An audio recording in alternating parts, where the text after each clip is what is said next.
Hi, welcome back to Behind the Gloss. I'm Shakai Monet, and today I'm here with a very, very special guest. This woman is so incredible and so amazing, and I think it's the epitome of the saying, like, you truly don't know what someone has been through, and like, she doesn't wear it at all. Like, she's literally the kindest person I've ever met. So I could be talking about the one and only Shiva. Hi, Shiva. Hi, Shakaya. Thank you for having me. Oh, of course. Thank you for wanting to share your story. So, My pleasure. yeah, I don't even know where to start. I guess I'll just give it to you. So, where are you from and how did you grow up? Okay, so yeah, before we begin the story of where I'm from, just to give the wonderful audience that um, this subject matter might step a little bit into a little bit of a dark side of human experience. We are going to talk about growing up at the time of war. If this is going to be triggering to anybody, we totally understand. We give you a hug. And you can skip to another one of Shakaya's episode. Also, I have a request from everybody. Please do not use anything I say, any of my words, for any reason to show hate towards anybody for any reason in any format. I will not be okay with that.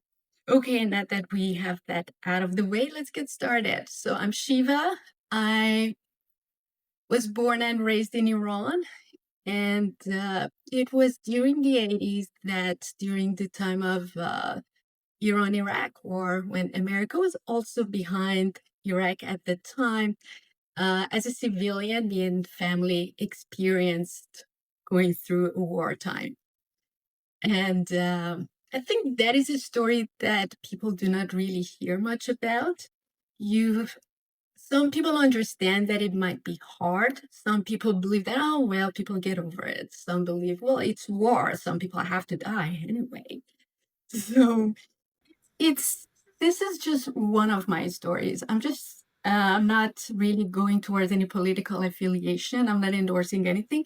Just sharing my story, what I observed as a civilian going through that war. Yeah, and before we get really into it, like, why do you feel like this is important to have your story be told? You don't hear much about the civilian side of it. There are soldiers who come back from a war. Some of them are just so traumatized and cannot talk about it. Some of them do. And by hearing their stories, you realize that you don't understand them enough because they really don't have a platform. This stage is even worse for civilians who went through the war. This is just one of the many, many, many, many stories. Not all of us went through it the same way. I think hearing those stories are just important. You don't have to, nobody has to change their view on any political affiliation. Just understanding where somebody's coming from, I think, would raise a level of understanding. Yeah, so again, I can't thank you enough for being vulnerable and sharing this story. So you mentioned being from Iran and going through this war. So how old were you when this war broke out? Um, when it first started, I think I was about 2 or 3 years old, which kind of gives away my age. It started, but the air raids still hadn't started yet. So it was just at the south of the country where soldiers were going to the war. We did not really experience much of it except for hearing the news that we should support our soldiers and this is important and they are fighting for our safety. Until I think I was in grade one when the first air raid started. The way our parents were trying to explain it to us, which is now that you're grown up, is hilarious. Oh my God, they're trying to do fireworks. Their fireworks don't really work, does it? Oh, gee. So that was when I was, I think, grade one. When I was grade four, it became massive. What I'm talking about is it was not no longer bombing, but it was missiles, and they were throwing missiles at us for 4 or 5 times a day, maybe self-guided missiles that are shot directly from air bases in another country, and they have a microchip. They're programmed to go directly at the spots that they're programmed to go. Sometimes they would harvest just houses along the way until they get there. Um, yeah, I think I was in grade 4, and it got so bad the schools had to close, and anybody who could leave the city, we just left. And the rest is quite a story. Oh my days, and so did you stay or were you able to leave? Um, we were kids. I have a younger sister. As two young kids, as kids, we always believe, yeah, we do feel vulnerable, but we also, in somewhere in our brains, have a sense of immortality. Like, yeah, that's not going to happen to me. Yeah, it's just in the movies. Because you feel like invincible, you think if you stay home, automatically you're just going to protect your home because it's you. Oh, it's not going to happen to you. So parents were talking about leaving. We kept dissuading them until one day when a hospital close to our place was bombed. And that day was a shocker. That day was, yeah, engraved in my brain pretty vividly. That was the day that my mom said, okay, I don't care what the girls say, we're leaving, and that's final. That was kinda hard. Yeah, that was a day I remember the schools were closed on that day. We didn't have a school. I remember my dad was home. I think he had, like, a annual checkup or something, and after the checkup, he just came home and didn't go to something like that. Mom was at work, and, yeah, we heard the rest. So here is when the planes were coming, the TV, radio, everything, they started playing something called the red alert, which was an alert that kept going up and then like, "Ah." That's how you knew that the planes are coming. So we heard that. So we know it's coming. We kind of braced ourselves. The protocol was that you should stay away from the windows because when the sound waves are coming, they can smash the windows and it's dangerous. So yeah, we had masking. Everybody around the town has masking tape with an X on every window. So when the glass breaks, it just falls down. It just doesn't come smashing inside. Yeah, we stayed away from the windows, blah, blah, blah, whatever the protocol that we knew of. The building started shaking. My dad, I don't know how. My dad always had a thing that he always kept his cool during the most intense time. He was just, yeah, hugging both of us. It's okay. It's okay. Building shook, and I remember a window had a patio that faced the north side that broke. And by the sound of the smashing glass, my sister started crying. I think I was in a state of shock. I didn't cry, but I pretty sure I was still shocked. I was still trying to take in what's happening. And we could hear people on the street running around to see what happened when the shaking stopped. About an hour later, my mom came from work. She was crying. My mom didn't cry very often, so when you saw her cry, it was a big deal. Mom was crying. She was holding us. She's crying. And it seems like she left home when she heard about the air raid. And somewhere along the way, somebody pointed to, yeah, um, that blah blah neighborhood was hit. What? That's where we live. So she just came running home, crying.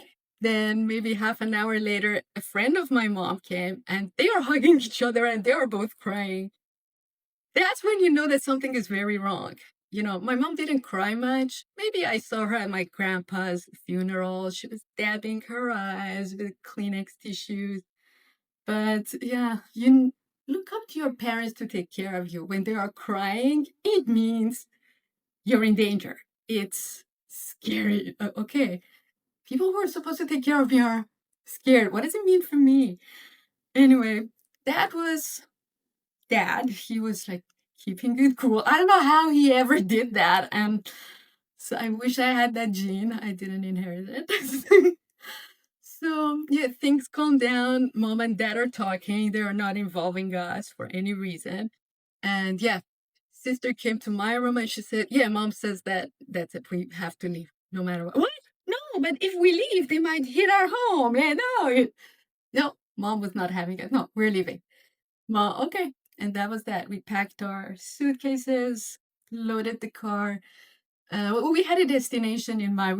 Well, it makes me a little spoiled and privileged, but we had a vacation home outside of the city, which is where we left. A lot of people who had to leave really didn't have anywhere to go, or if they did, they had no means of getting there. They either didn't have a car. If they had a car, gas was super expensive. It was really scary.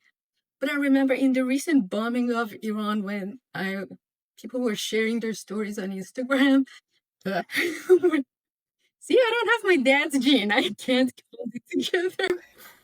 Um, You're yeah, when you fine. see people packing their bags with their suitcases on the street going um, wherever they are going, I remember that really hit me really hard. That is where the fear begins, like the real fear begins. You really understand that when you're leaving home, you're stepping into the unknown and you really do not know what it's going to look like there. It's that is a scary place on its own. You're not safe necessarily just because you're leaving. It yeah, watching them really hit me. We left and we thought that we would be back in a week or two, but it took about 2.5 months. Uh, so that was us.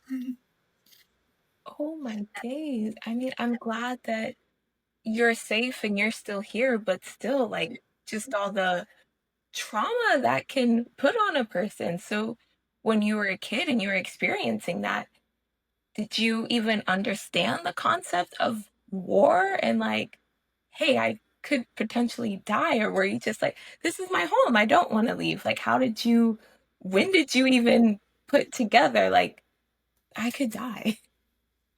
You have conflicting thoughts, basically. Seems like a part of you keeps saying that, no, no, no, these things do not happen to me. Never. Like, it happens in movies, it happens to people whose stories you read in the paper. Part of you say that, but part of you is also really scared. But seems like your brain is trying to push it away. No, no, no, that's not happening to me. Not at all. Um, I think the biggest fear that not just me, probably a lot of kids my age had, biggest fear was not dying. We were afraid of dying for sure, but the biggest fear was not dying. What was worse than that was being the only one who's alive when everybody around you is dead, including your parents. And you really don't know how to fend for yourself in the middle of that chaos. You rely on them for everything, food, for them to pay the bills, so you have running water, electricity, and everything. Or call the plumber when there's a small problem. And okay, I'm not old enough to do that or even know how to do that. When they are dead, they can't teach me. How am I supposed to do that? How am I supposed to go to the store and buy food? That is the scariest part. And that was not a very irrational fear, to be honest. They were kids whose parents were actually dead and they had no means of going anywhere. And yeah, government doesn't have much resources to take care of you in that chaos. There are very few stories on how those kids survive eventually, but I think that is the biggest fear. Second fear is dying, basically. But again, part of you seems like a part of your brain, the survival instinct kicks in, and you keep want to believe that no, not gonna happen to me. No, it's all going to be over in a week. We'll be fine. We won't get hit. We are not going to become one of those stories. So it's a conflict, basically. Just, I can't imagine, so difficult to live with. But when you left to the new place, you were still in Iran. So was it just the one city that was under attack, or was it the whole It country? Like, how safe were Right. It you? was mostly the capital city, but most of the main cities that were very had a high population were also targeted. So I remember on the way, that's the question I asked my mom. Like I was little not happy with her. Why did you make us leave home? What about my tapes? What about my books? What about my dolls? I have to leave all of them behind. Like, you made me I remember on the way I asked her, "How do you know that we are going to be safe there? What if we get there and we get hit?" She said, "No, they are not going to waste a very expensive missile on an area where there's barely anybody just to hit some sand." Oh, okay. And I appreciate that. Just, growing up, parents are trying to protect you from bad news so much. You kind of know they are lying, but you also do not know what the truth is, so you just buy it. I knew that answer was very honest, so I appreciated that. So, the point is not you don't know. You just go to a place where you think possibility of getting hit is higher. Sorry, lower. You're safer. But no, nowhere was 100% guaranteed safe. And even getting there was not guaranteed safe. What is along the way, suddenly a missile hits the road or something, or because we are, I don't know, passing by an important building that is the target. They hit the building and we get hit. No, we're done. So, no, nothing is really guaranteed in it. And leaving home is scary. You don't know what you're really stepping into. For us, it was easier. Um, that gives me a little bit of a survival guilt because 99% of people did not really have a vacation home to just move into so easily. Mm. And we did. Yeah. Oh my days. Because that is so hard to like wrestle with, but obviously, like, none of this was your fault. And I don't want you to feel guilty. And I'm sorry I don't have the words to say to take that guilt away. But you were talking about being there for 2 months. So, like, after the 2 months, what happened? Like, where did you go? 2 months we were there. After, I think, don't remember how long parents were there fixed. I remember grandma also joined us.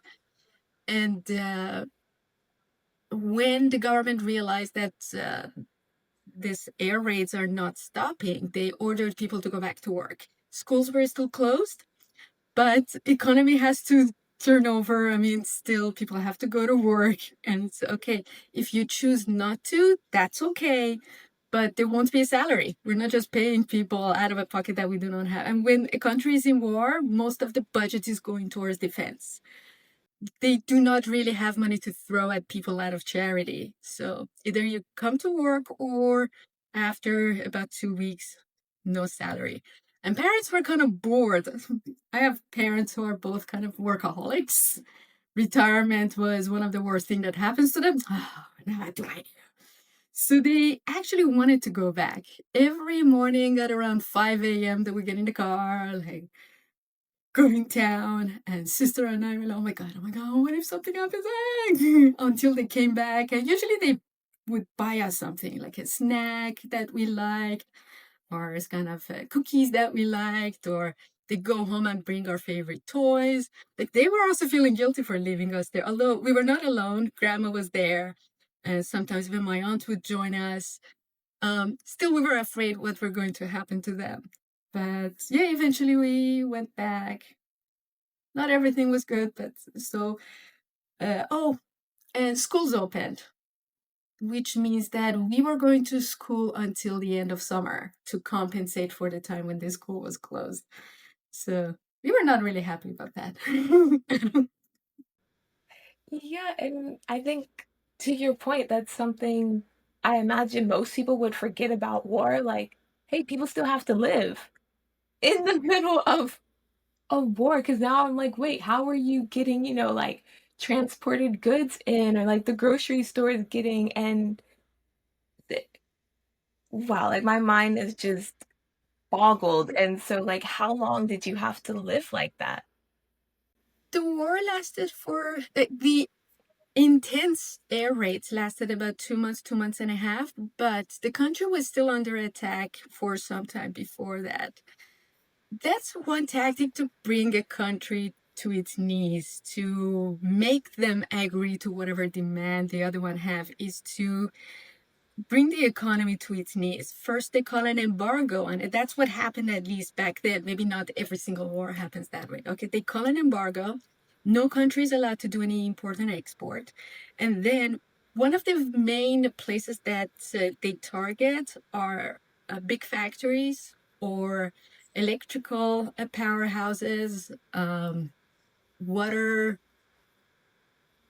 Uh, was there a dam that Like, they also? I don't remember, but really main places that they start bombing. So you do not have any economy of your own, nothing, no production, and nobody's allowed to sell it to you either. Like I remember that year when it ended, we even have to bring back our textbooks to school so they could use it for the next years.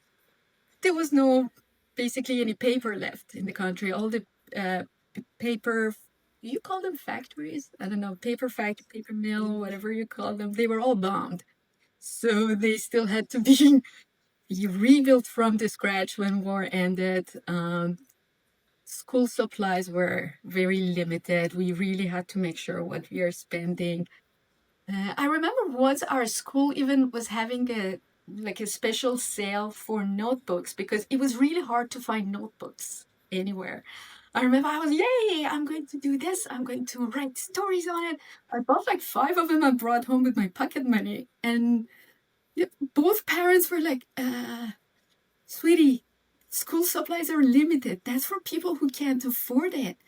But you brought it home that somebody else is not going to have notebooks and they cannot really get it in anywhere else. Uh, okay, should I bring it back and give it to them? No, no, no, no. That will hurt their pride. No, just don't do anything. But later, just talk to us before you go buy anything that is in limited supply for reasonable price. Other people need that. You don't need that. wow. Okay, now I feel bad. All right. Oh, 'cause was there anything else that was under, like, a ration or Pretty something? much Because 'Cause I've heard about that everything. happening. Food was rationed, which means that still to this day, I have an obligation to, even when I'm alone at home, I cook my own meal. When I put it on my plate and I sit down, I feel an obligation to finish it. Imagine you go out, you right now, you get like a small panel. I don't eat meat anymore, but back then it was mandatory in our household. You have to eat it and you have to finish it. Imagine you got a pound of beef for $90 because it was so rationed. Sometimes parents have to go to black market to find something.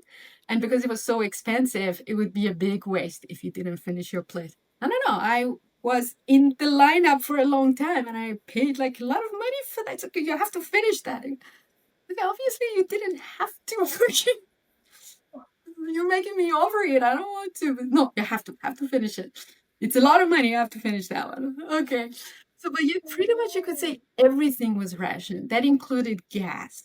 And imagine parents going from outside of the city to the city to work, go back outside of the city to be with your kids because kids are gonna freak out if you are not there. And this is like late 80s. We're talking the time when there are no cell phones. There is no Wi-Fi. We just have a TV over there. We watch some cartoons on it, and when the news come, parents encourage you to get the hell out of there, play in the field, have fun, so they can listen to the news and say, "What the hell is going on?" Whoa, because you said you were living like that for a while, like, did it ever just become normal? Like, did that anxiety of when your parents left, did that subside? Kinda. Because seems like my aunt and her two boys were having pretty much the same experience when they left to go somewhere else outside of the city. So the two sisters decided to, you know, uh, come where we were staying. So these kids can play with each other, maybe distract themselves from what is going on. And it worked. Um, because when my mom and my aunts used to go to work, they used to drop us off at my grandma's. So us and grandma kind of grew up together playing. So we were already same age, good friends. Grandma is there. She knows how to entertain us. It kind of worked. So sometimes you remember, oh my God, parents are outside of town and town is the target. What if, what if, what if? But at least you had a distraction and this feeling that, okay, everything is going to be over in a week. We're going to go back home. Home is probably still there. It's going to give you hope to move on.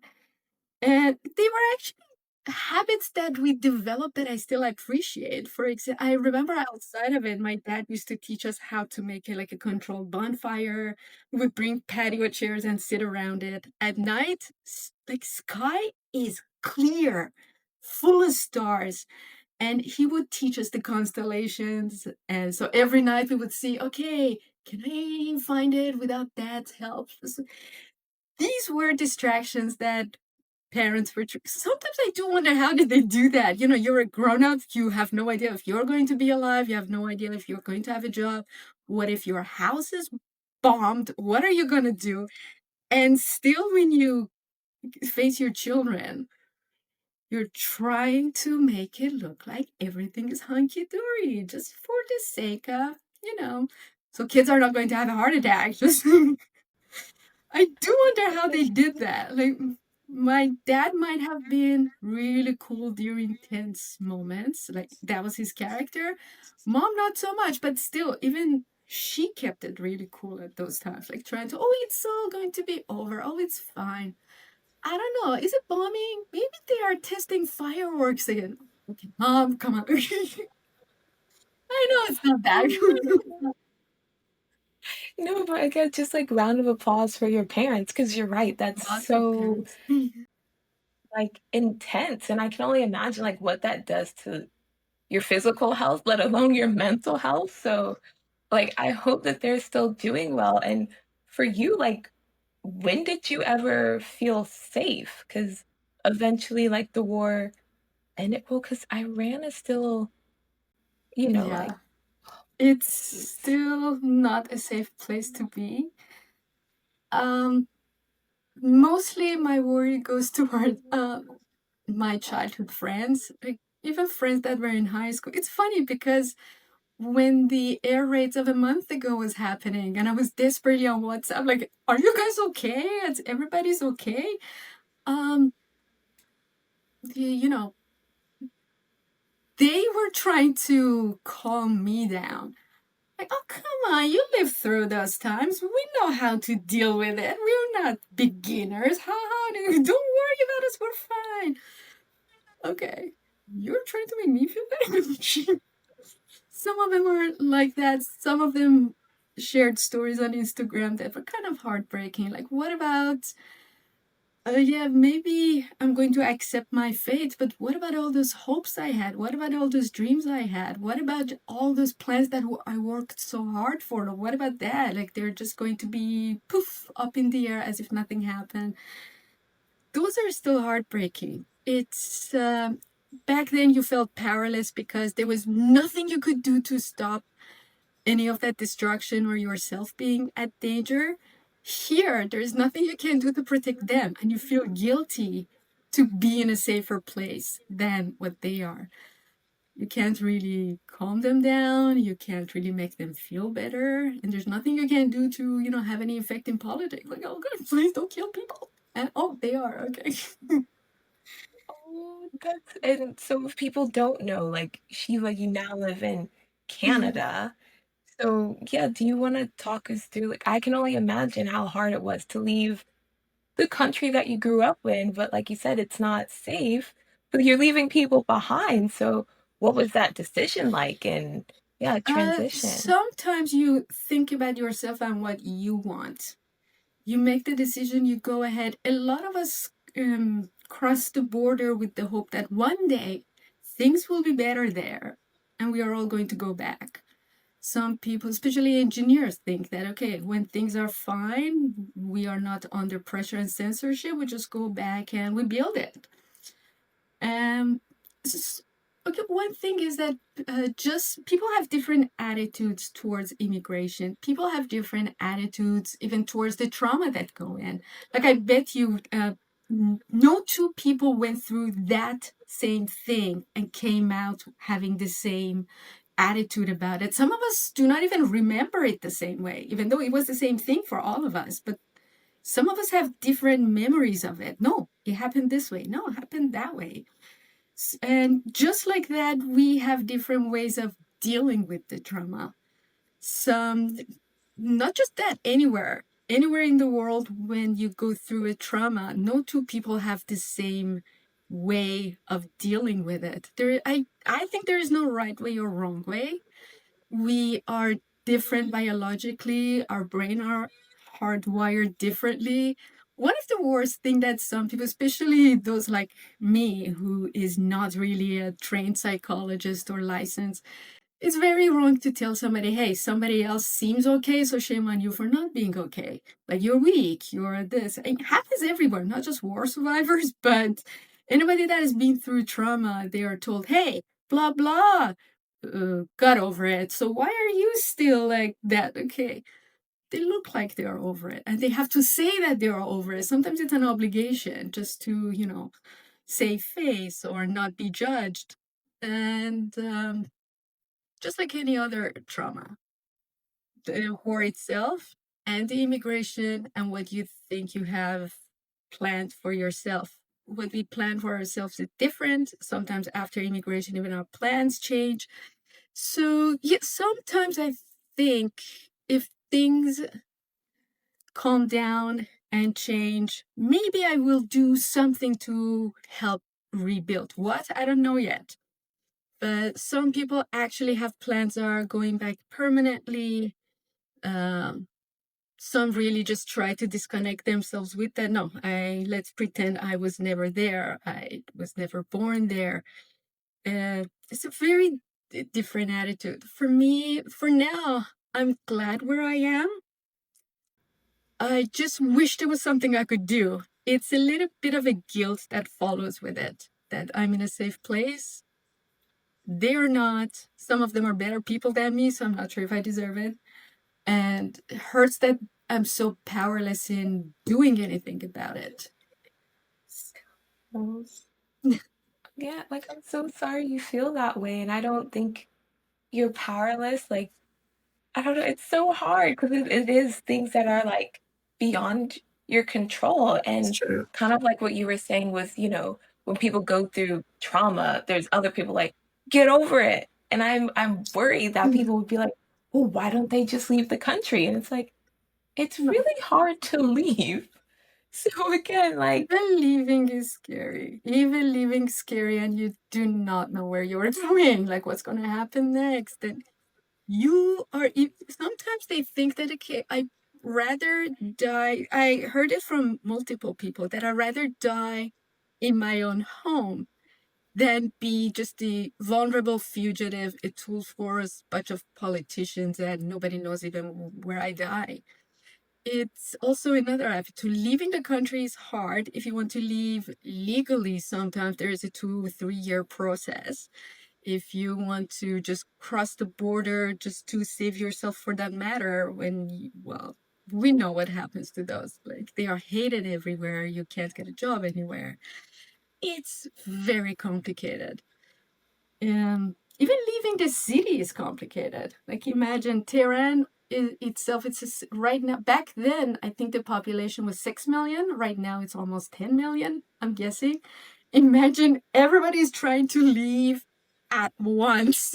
Even on a normal day, it's quite the traffic on those roads.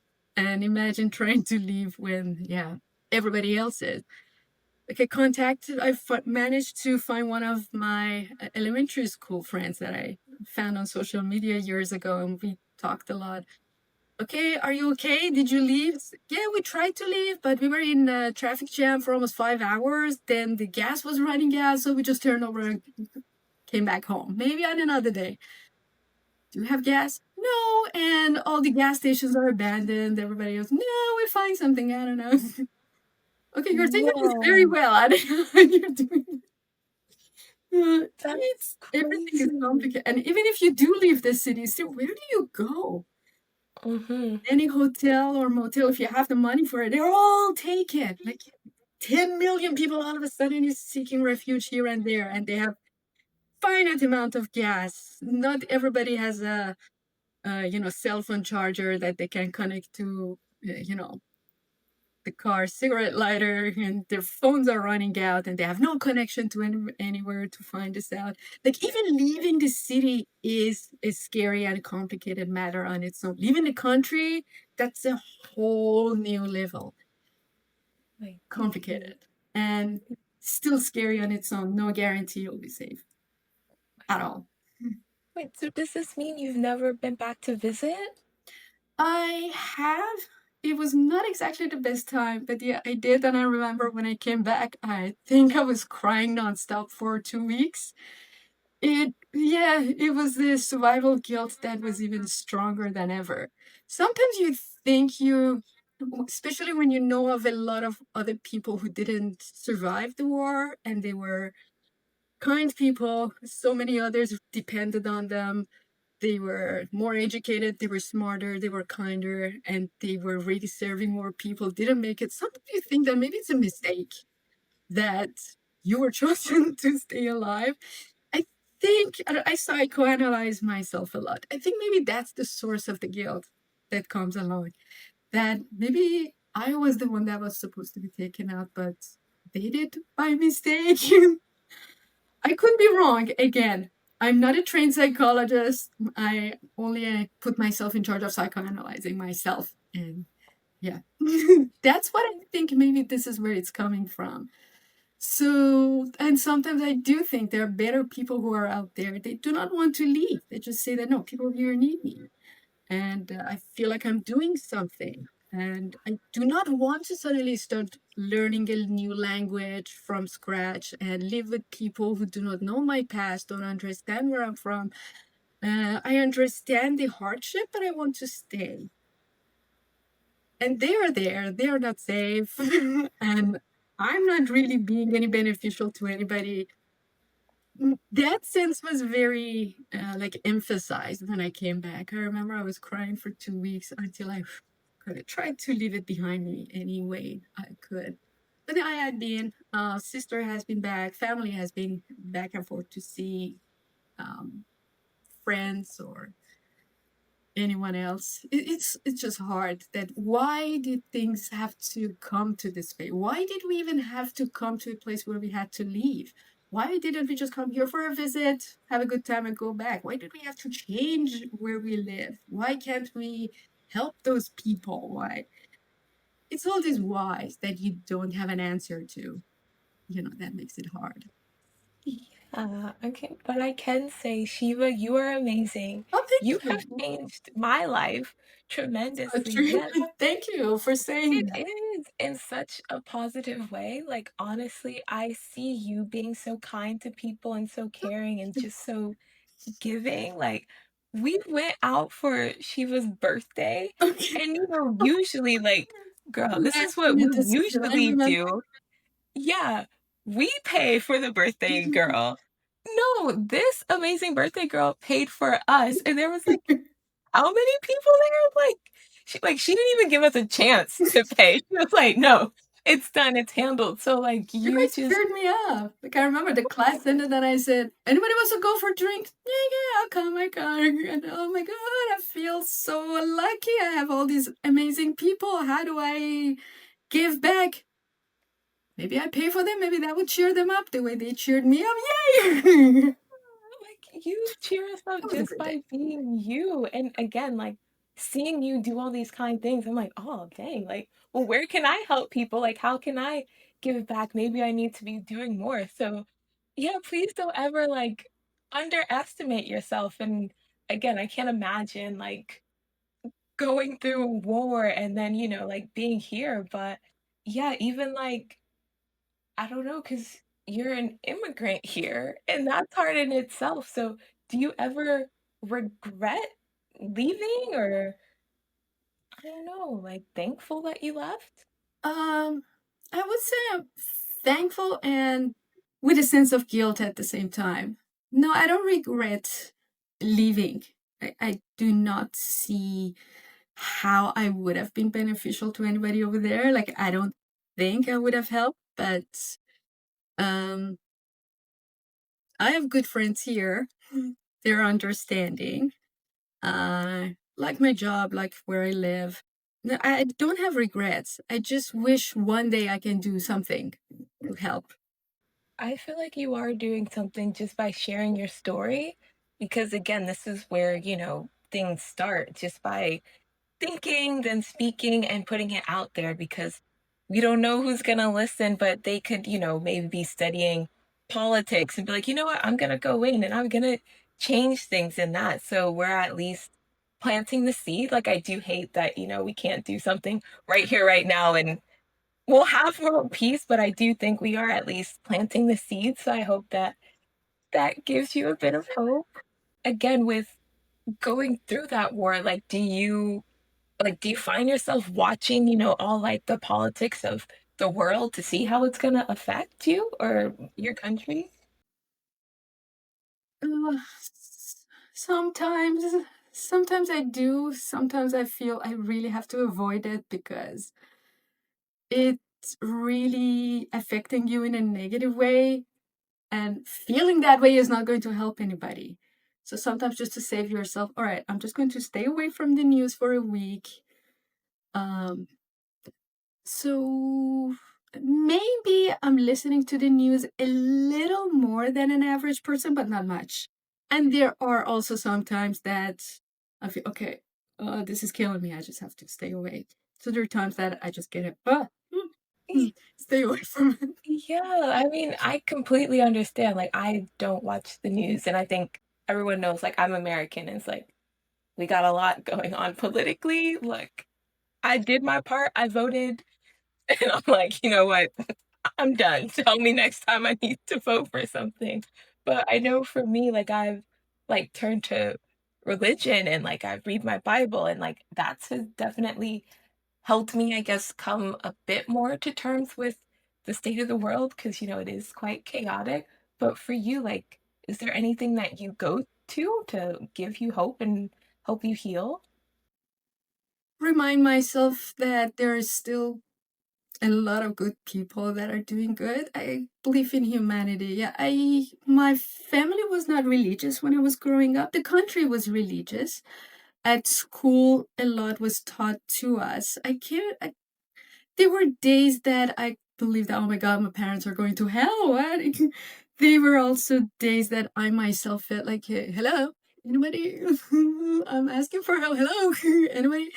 S- Uh, I went back and forth a lot, but um, other things that have they are stories of their own. People always told us that maybe God saw it to be like beneficial in that way. Yeah, some people say that bad things happen because we also have free will and it goes both ways. But yeah, there are things that have nothing to do with free will and you don't understand why is it happening. Yeah, war, yeah, free will of a politician that you do not have control over. But why do children get like extremely rare cancer and are tortured that way? Why do natural disasters happen for people who cannot really recover from it? Or I know people who are a lot more religious than me, and at a very, very bad moment, they say that we prayed, we really asked for, and still the worst thing happened at that moment. So I don't know why did I did wrong. And that is also your question. Yeah, seriously, why was that person not helped? Sometimes I felt like, okay, maybe I start thinking that there's nobody there because if somebody is there that is not helping or saying that, okay, yeah, I see there's so many bad things, but I only help if other people beg me to, maybe I'll do some. Okay, I don't understand that. And if somebody's out there with that attitude, I prefer to think that they're not there. I feel safer that way. Yeah, we all have different kind of belief. This is how I feel safer. There are a lot of people who say that no, I believe in a higher power, but not in a way that was preached to us. It's just different the way that I believe in it, and that makes them feel better. So that is also so anything that you can find to make you feel better. I think it's valuable. I don't care which is the right or wrong one. It's not something that you can take to a lab and prove it with data that it's absolutely this way or that way. Just find what makes you feel better because a lot of people went through the war thinking that, yeah, God will protect me. And they did. To me, yeah, it was a false hope because so many others were not protected. But even false hope is important because help us go through tough times, have hope that things will become better.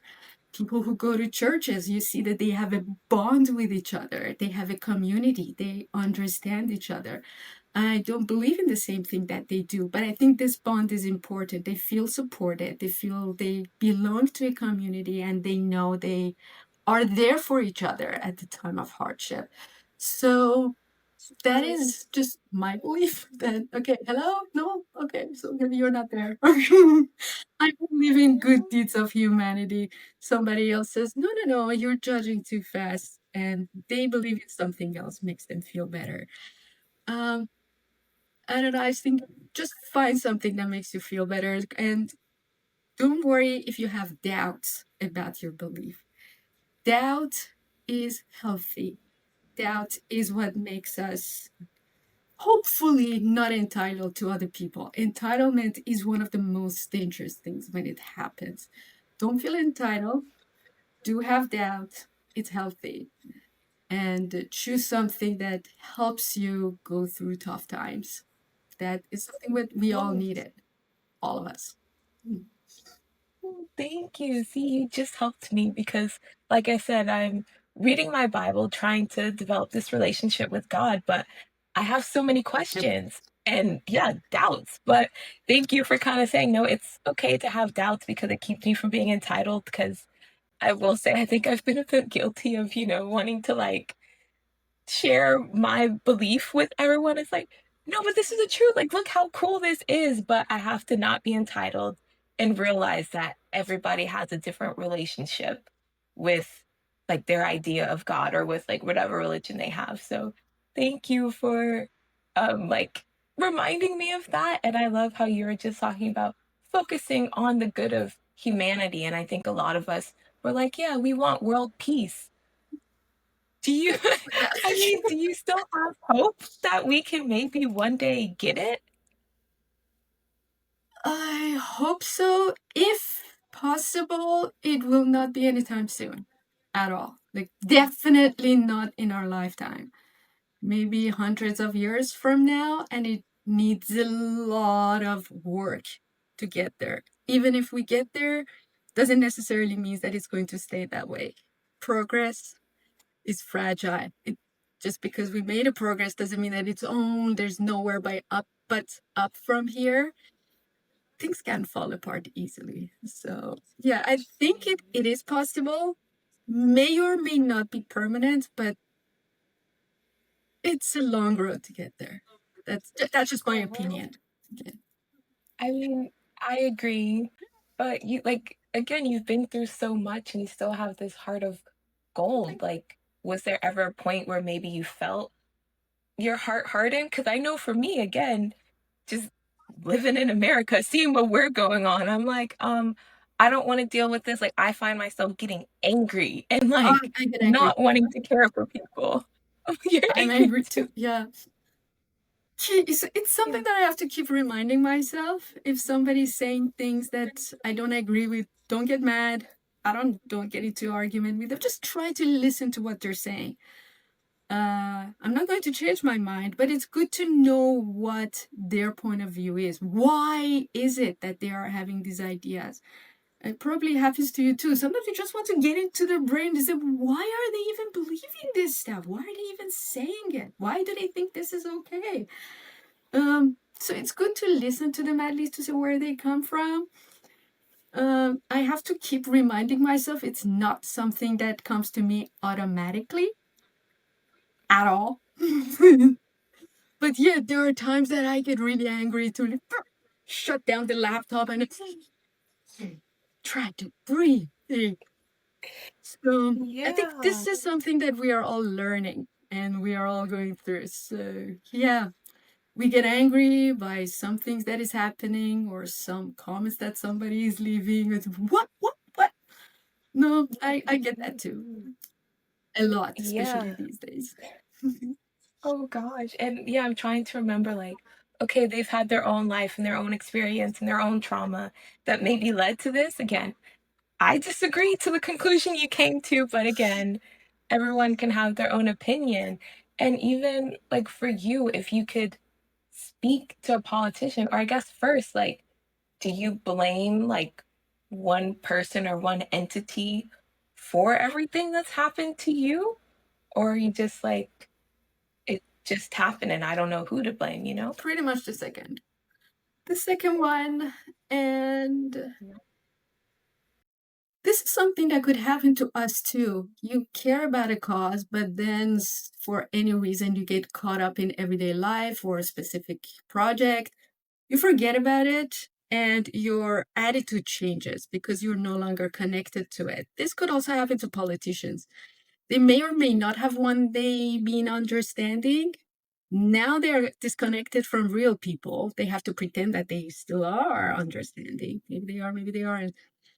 They get caught up. They have to appeal to the majority to still get the votes, to still be in power. And dealing with other countries is not absolutely not what they thought, even though they were aware of how politics works. Still, when they get into it, everything is different. I think it's a lot more complicated. So, yeah, there are specific ones that I hope have made different decisions. But I think there are so many different factors that come to it to make something happen the way it happens, and just to blame one single person. A lot happens behind the scene and behind the curtain that we will never know about. That's so true. And again, it makes it Oh, hard when you're left with all this anger and you're like, I don't know where to put it or what to do with it. But if you were, face to face with a politician, like, what would you say? Would you even want to talk to them? Like, is there anything you think you could say to help?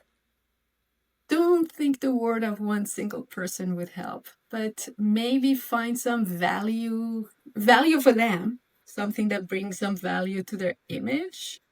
Remind them if you do this, that, or you will be on the right side of history.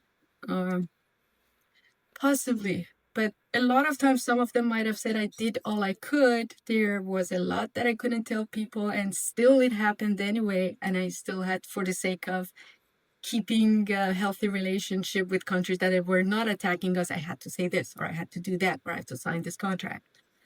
So I don't know if I would even want to say things, but sometimes I would want to get into some people's mind to see, why are you thinking this way? No good. Yeah. Why? Oh my days. And then I wanted to ask because you're talking about, having survivor's guilt, which is completely understandable, but I imagine you have PTSD. So when did you, well, again, do you have it? When did you realize you had this and how have you worked through it? Um, I don't think I did completely work through it. It's possible that I'm still carrying some of them. Still nightmares that trigger something or some attitude towards some events that I think, okay, am I overreacting? Or feeling vulnerable or knowing something could happen that I feel I might have more fear of earthquakes than regular people do. And we are living in a city that is right, on the fault line. Most people say, yeah, it happens when it happens, but there are times that I fear. Sometimes it's on a bridge. It's, oh my God, I checked this bridge. It was built before the time when earthquake standards was in place. If it happens right now, I'm doomed. Is it going to happen? Please, please go. This is still sign of, it's very similar to the time when you were being attacked by missiles. It's massive. You have no control over it. If it happens, you're powerless and it's devastating. So maybe this fear comes from that, and I still have not resolved it entirely because sometimes it hits me. I try to not let it affect my day-to-day life. Try not to make it affect work, try not to affect my relationship. You can just try to manage it. I don't think you can completely work it out. I don't think you can completely make it go away in a way. And we just have to look for ways to help us manage it. Maybe it's just like like alcoholism, when you always have to manage it. By the way, if anybody's watching it, if you've ever been an alcoholic and have put it aside, I really have so much respect because it's so hard. Yeah, Yeah. I have bad habits that And I'm then, trying to put aside, and it's hard. How do people who drink put that aside? Like, respect, yeah, so much respect. oh my days. And then, like, for us who have never lived through a war, like, how can we help you or someone else that's been affected, kind of feel safe and work through that PTSD and I don't know, get rid of that survivor's guilt? Like, how can we all? Um, no, it's just something that I think we have to learn how to live with, not to put it aside, not to resolve it, not to make. I think I've come to the point that, okay, that's just unrealistic. Just have to learn how to live with it, not, make it affect your life. For others, towards anybody that has been through anything, not just war, anything, not compare them to others. People go through recovery very differently. Do not give anybody any guilt trip because they are not recovering the way others are. Looks like others are recovering better. Do not ever do that. Just accept that people deal with things differently. We are hardwired differently. We have different ways, different biology. Everything is different. So we cannot go through it the same way. Um, no guilt trip, no obligation that you must feel this way by this time. And don't judge. Even if you feel judgmental when they are sharing their story, just don't judge. Yeah. And ask them, let me know if there's anything I can help with. And also, some people promise help. I will get you this, I will get you that. And they really mean it when they say it, but they're not realistic that when the time comes and that person is counting on them, suddenly they realize that, oops, no, I overpromised. Hold on. Yeah, maybe I cannot do that. So make sure what you are promising the person who is asking for help. Don't overpromise. Protect yourself. Some people might rely too much on you. It's not good for you. Set healthy boundaries. That there is nothing wrong with that. Protect yourself. Make the other person feel comfortable to share. And yeah, don't judge. And I don't care if it's war survivors, um, SA survivors. There are words you can't say on YouTube without being platforms. I'm very careful Thank with you. that. Anybody that has been through anything, just be Mm. understanding. Don't compare to others who are recovering. Yeah, and I would think that that's how we get to world peace one day. Just don't judge and, try to be Ouch. empathetic. Again, you were so young going through all this, but I don't know, like, do you almost look at yourself as like a before the wartime and after the wartime, or is this just you? Like, what do you think? I guess I'm trying to ask, like, do you think you would be a different person had you not gone through this war? Never thought of it that way. That's a good question. And then I'm trying to accept whatever happened. Trying to accept, okay, this is what made me. Maybe damaged me, maybe understanding, maybe I don't know, maybe all of the above. But because I already have regrets of, I wish this would happen this way, this way. I'm trying not to add to that list. So never thought of it that way. But yeah, it's possible I would have come Mhm. out differently. Maybe not in a good way. Yeah, Maybe in a good way. because I know some people Mhm. say everything happens for a reason, and like, Some of it does, but yeah, some of it really not.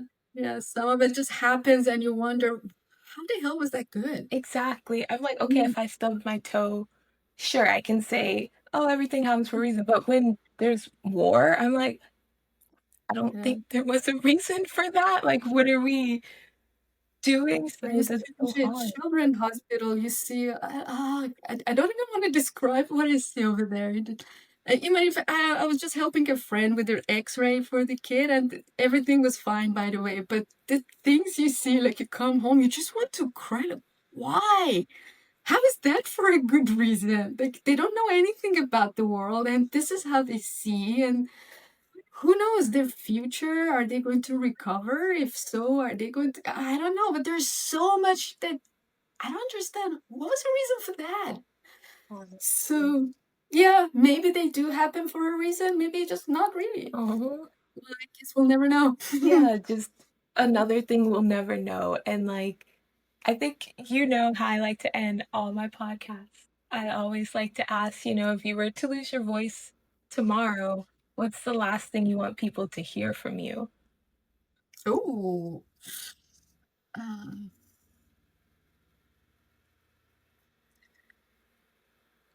put each other in each other's shoes, and even if it means for a second. You might change your mind about it. You may not change your mind. You might put yourself in the other person's shoes. Oh, this is terrible. I would never do that. Yeah, that is possible. But at least try. Hmm. Try to understand the other side, no matter how much you hate them or disagree with them. You said And something. sometimes I have to remind myself too, I'm not perfect. Sometimes I have to remind myself too, I don't always do that. It doesn't come automatically. I have to remind myself. Because you said that, and I just thought of a few people. I'm like, oh, like no. Right? But you're right. So sorry, because now I have another question. Sure, yeah. Like, do you see yourself as like a victim of war or a survivor? Because again, I know there's been different people kind of be like, don't label me a victim. Like, I'm a survivor, you know? I'm a mix.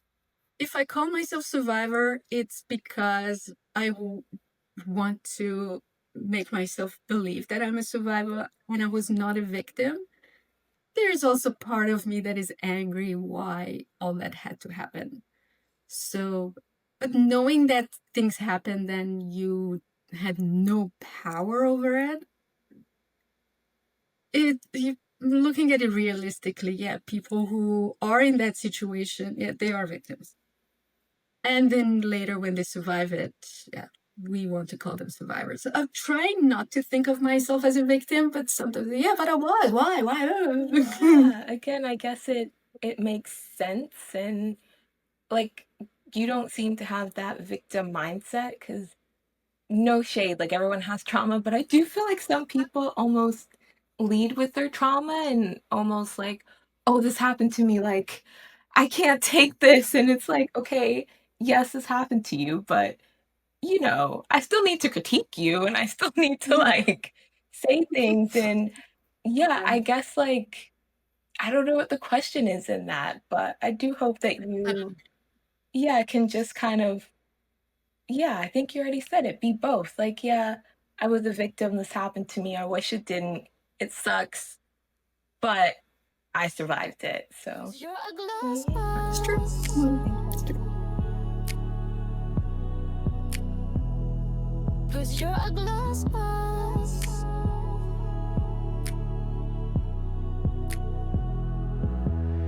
Put your gloss on, get your boss on behind the gloss.